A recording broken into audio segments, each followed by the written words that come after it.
Next up is actually going to be Mr. Richard Hyman. Mr. Hyman is recently retired from the New York School public school system. He's been a teacher in the school for the last 30 years. He wrote a paper, a sabbatical paper titled Music, the relationship between music and brain development. Here's Mr. Hyman.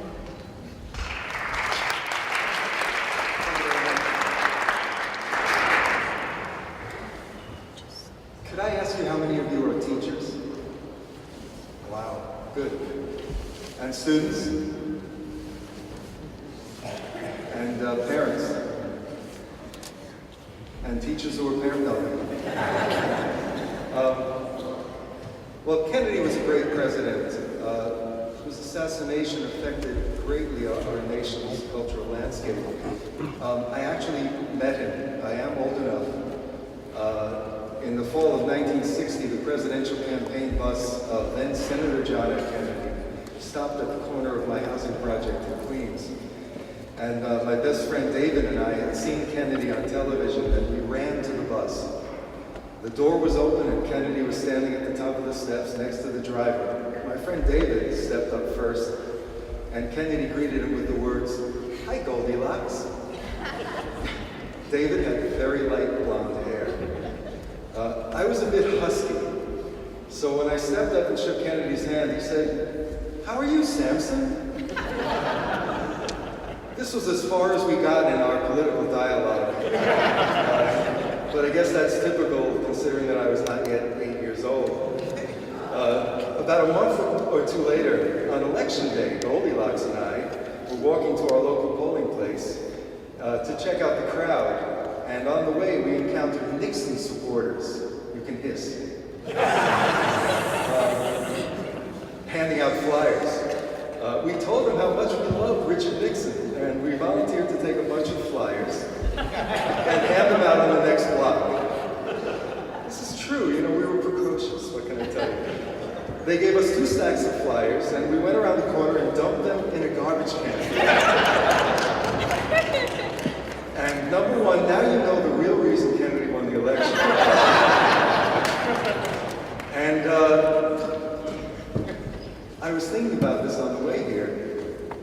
Isn't it interesting that we did the first dirty trick, and it happened to him. And then he started doing his tricks. Well, so it's appropriate that today's remembrance of JFK is in the form of a concert. Kennedy believed in the value of the arts, and he believed that the government had a responsibility to support artistic endeavors. In February 1962, in a special message to Congress, Kennedy said this: "If we are to be among the leaders of the world in every sense of the word, the arts cannot be neglected or treated with indifference." Yet, he said, almost alone among the governments of the world, our government has displayed little interest in fostering cultural development. At Amherst College in '63, Kennedy said, "I look forward to an America which will reward achievement in the arts as we reward achievement in business or statecraft. I look forward to an America which will steadily enlarge cultural opportunities for all of our citizens."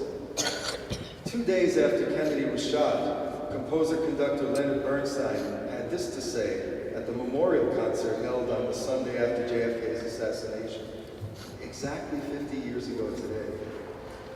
Bernstein said this: "This will be our reply to violence, to make music more intensely, more beautifully, more devotedly than ever before.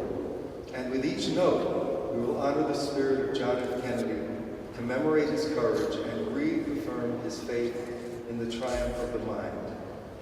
And he went on to say that this reverence for life of the mind was apparent even in Kennedy's last speech, which he was to have made a few hours after his death. He was to have said, "America's leadership must be guided by learning and reason." For me, as a music educator, that sentence has a special resonance. America's leadership must be guided by learning and reason. Education policymakers should be guided by learning and reason. They, however, are generally not educators. They are politicians. and business people.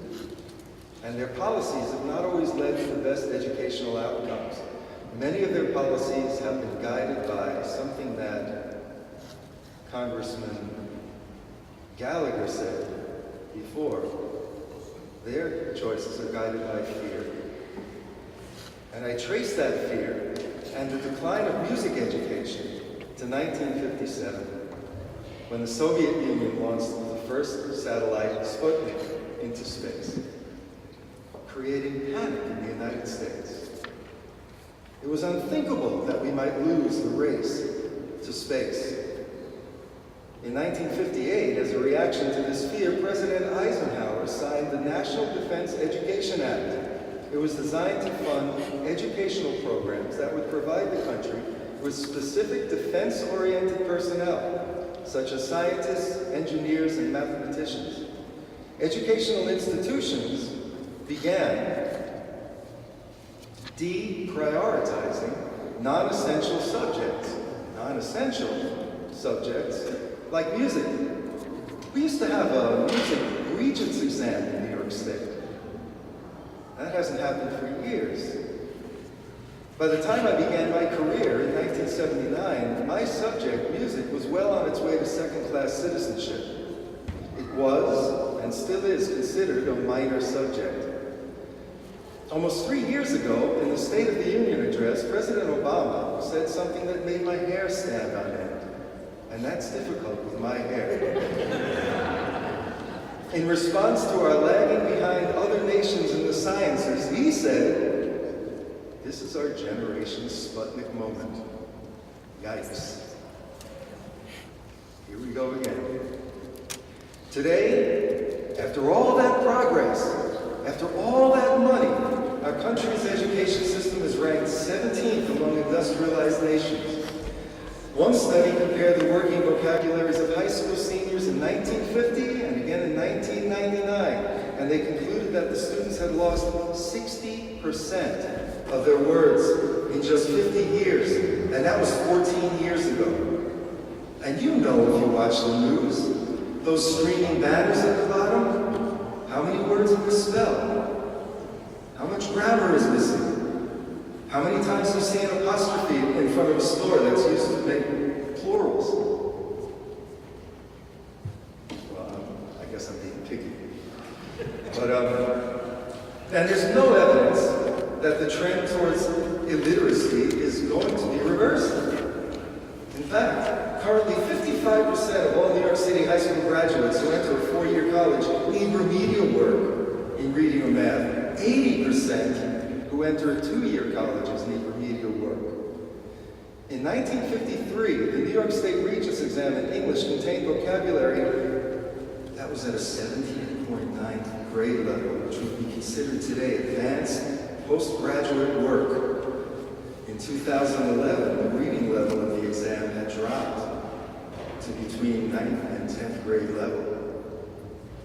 They're not reading the same words. The public would be shocked. You are the public. You would be shocked to see how few high school seniors would pass the 53 exam today. Why were the exams dumbed down? It comes down to one word: fear. Fear feeds our educational dysfunction. It's why our political leaders are scrambling for simplistic answers, quick fixes, and scapegoats, instead of recognizing the long-term, deeply ingrained patterns of behavior that have accelerated our slide towards rampant illiteracy. Fear pervades the education systems of our country. Students are almost constantly in fear. Teachers are in fear of their supervisor's scrutiny, especially if they have too many failing students. It's much easier to lower one's standards than to be forced to defend one's professional judgment every time a student doesn't work hard enough to pass. This city's panel for educational policy consists of 10 people, mostly from business and law.